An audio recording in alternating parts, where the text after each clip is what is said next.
샬롬 류선생의 구속사 천국열차 유도순 목사님의 신구약 성경 파노라마를 낭독하는 시간입니다. 지금은 데살로니가 전서 파노라마 3장입니다. 주 안에 굳게 선즉 우리가 살리라. 요절은 8절. 그러므로 너희가 주 안에 굳게 선즉 우리가 이제는 살리라.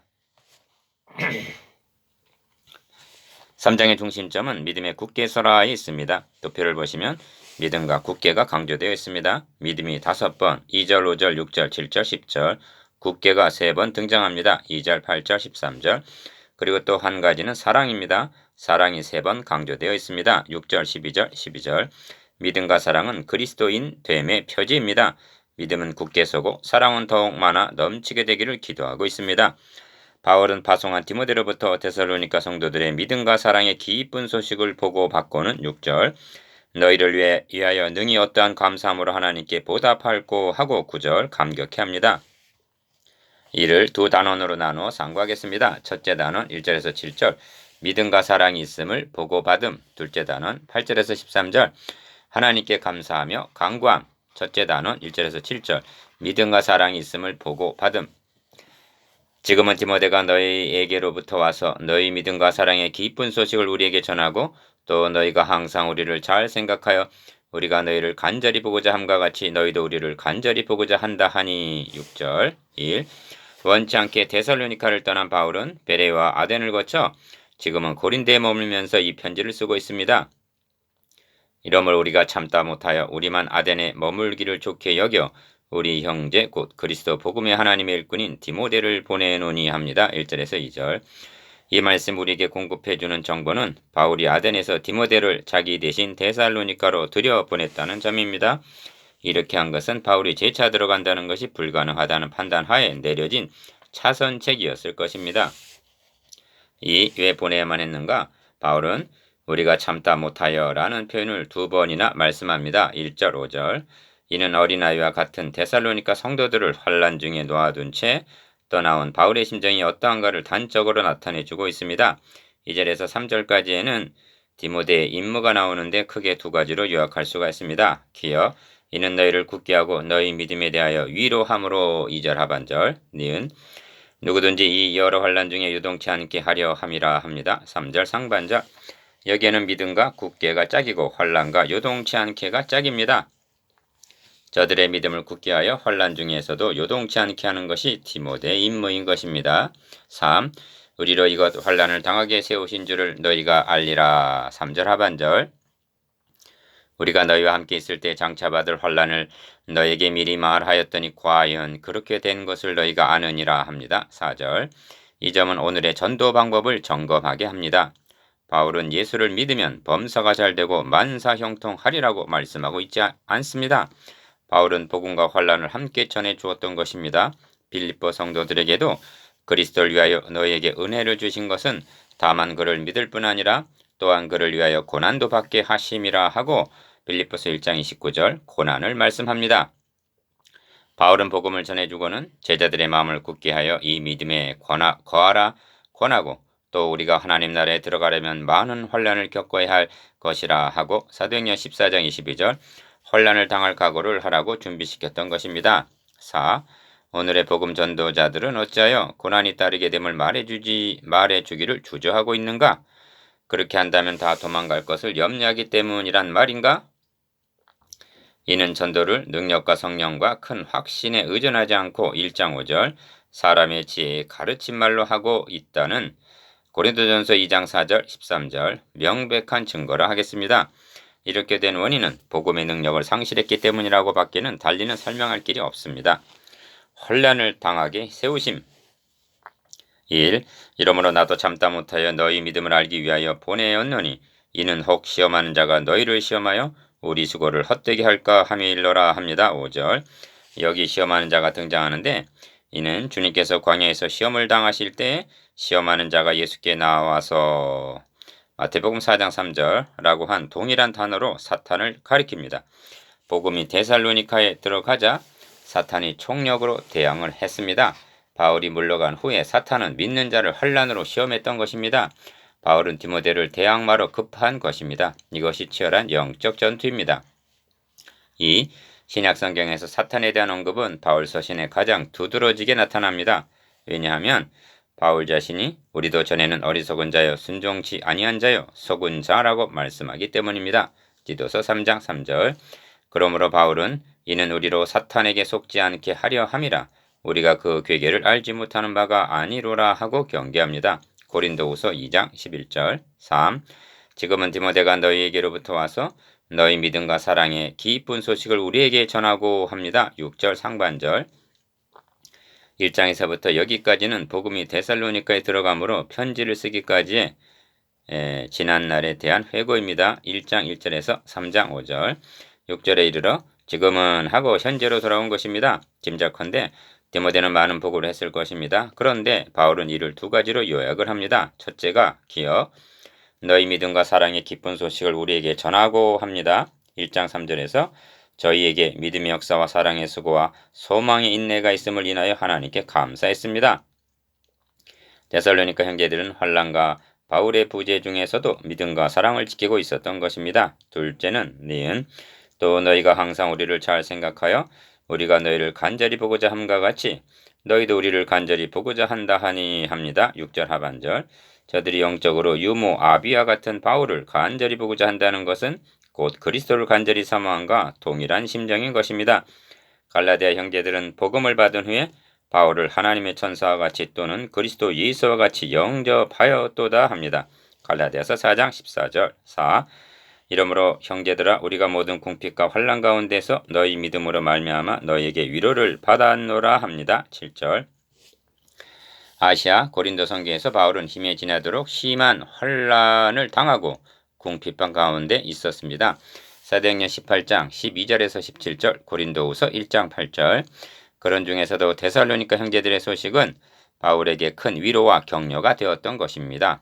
기억, 바울은 데살로니가 형제들을 간절히 사모하고 데살로니가 형제들은 바울을 간절히 사모하고 니은, 바울은 데살로니가 형제들을 위로하고 2절, 데살로니가 형제들은 바울을 위로하는 자가 7절 되고 있는 것입니다. 이는 바울과 데살로니가 성도들 속에 믿음과 사랑이라는 공통 분모가 있기 때문에 가능한 것입니다. 이것이 교회의 아름다움입니다. 둘째 단은 8절에서 13절 하나님께 감사하며 간구함. 우리가 우리 하나님 앞에서 너희를 인하여 모든 기쁨으로 기뻐하니 너희를 위하여 능히 어떠한 감사함으로 하나님께 보답할꼬. 9절 1. 둘째 단원의 중심점은 데살로니가 성도들의 믿음과 사랑의 기쁜 소식을 들은 바울이 하나님께 감사하며 간구함이 있습니다. 바울은 서신을 기록하는 중에 3번이나 하나님께 감사를 드리고 있습니다. 1장 2절, 2장 13절, 3장 9절. 후서에서도 2번이나 감사를 드립니다. 데살로니가 후서 1장 3절, 2장 13절. 언제 감사가 나오는가? 하나님께서 데살로니가 성도들에게 베풀어 주신 선수적인 사랑과 은혜를 생각할 때입니다. 1장 4절. 2. 그러므로 너희가 주 안에 굳게 선즉 우리가 이제는 살리라 합니다. 8절. 우리가 살리라는 말은 이제 안되에 숨을 내쉬게 되었다는 뜻인데 이를 살리라 한 것은 극단적인 표현입니다.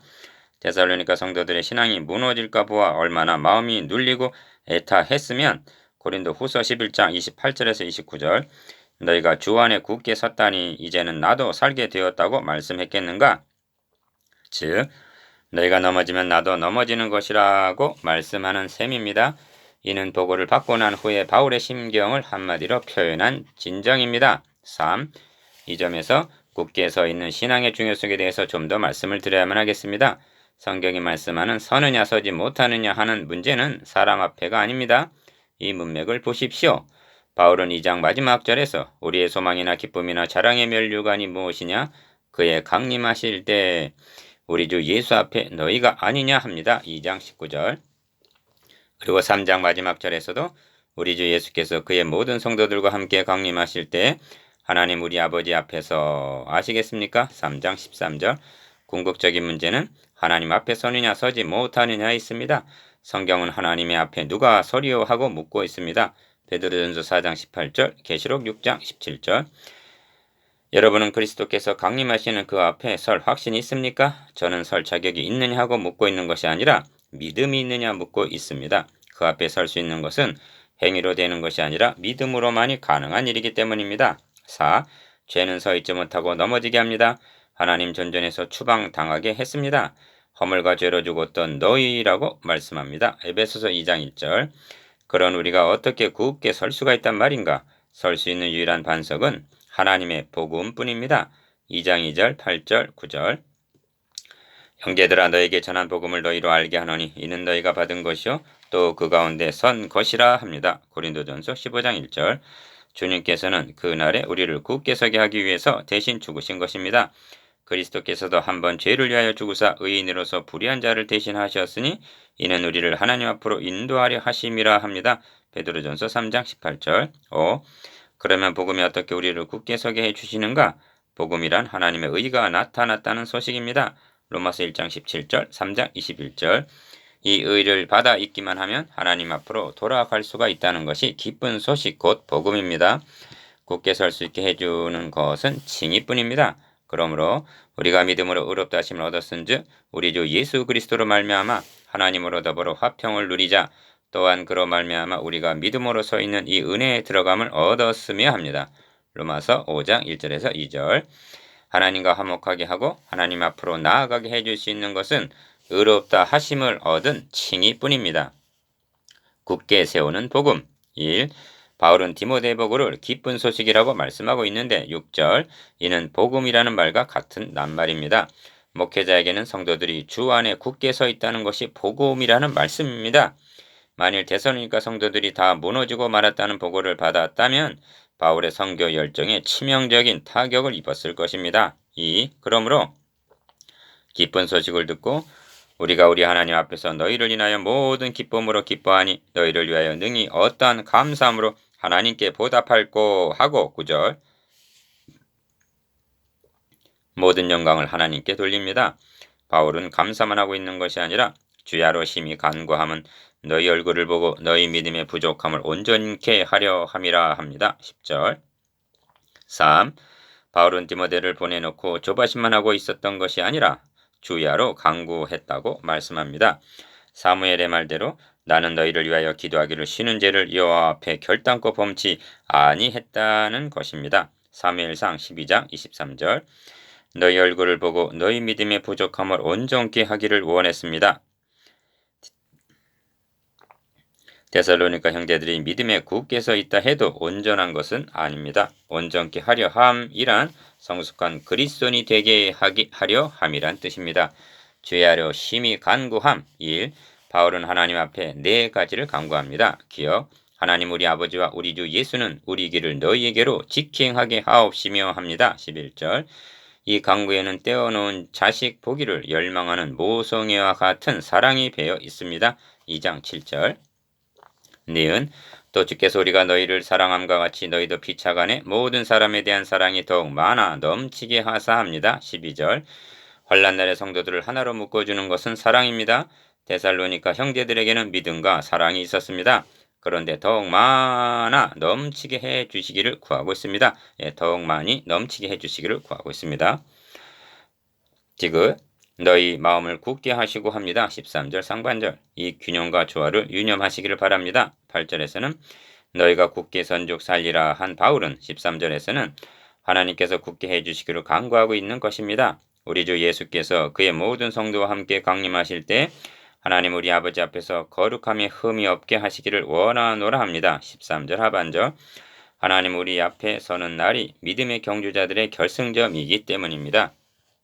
이 바울의 중심에는 언제나 하나님 앞에라는 신전 신앙이 자리 잡고 있었습니다.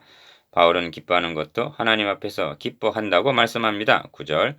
명할 때도 하나님 앞과 산자와 죽은 자를 심판하실 그리스도 예수 앞에서 그의 나타나실 곳과 그의 나라를 두고 엄히 명하노니 합니다. 디모데후서 4장 1절. 바울은 선교할 때에도 사람 앞에 있다는 인식보다 우선적으로 하나님께 받은 것 같이 하나님 앞에서와 그리스도 안에서 말하노라 합니다. 고린도후서 2장 17절. 우리는 이제도 하나님 앞에 있으며 앞으로도 하나님 앞에 서게 될 것입니다. 이것이 보고를 받은 바울의 하나님께 감사하며 간구함입니다. 이것이 주 안에 굳게 선죽 우리가 살리라 한 바울의 목회 철학입니다. 3. 이제까지 상고한 1장에서 3장까지는 바울이 데살로니카에 들어가서 무엇을 어떻게 전했으며 어떤 역사가 일어났는가 하는 지난날의 행적입니다. 그러므로 초점이 주로 목회자에게 맞춰져 있습니다. 이를 통해서 오늘의 목회자들에게 하시고자 하는 말씀이 무엇인가? 이를 요약을 한다면 기역, 하나님 중심, 니은, 복음 중심, 디귿, 성도 중심이라는 말씀이 됩니다.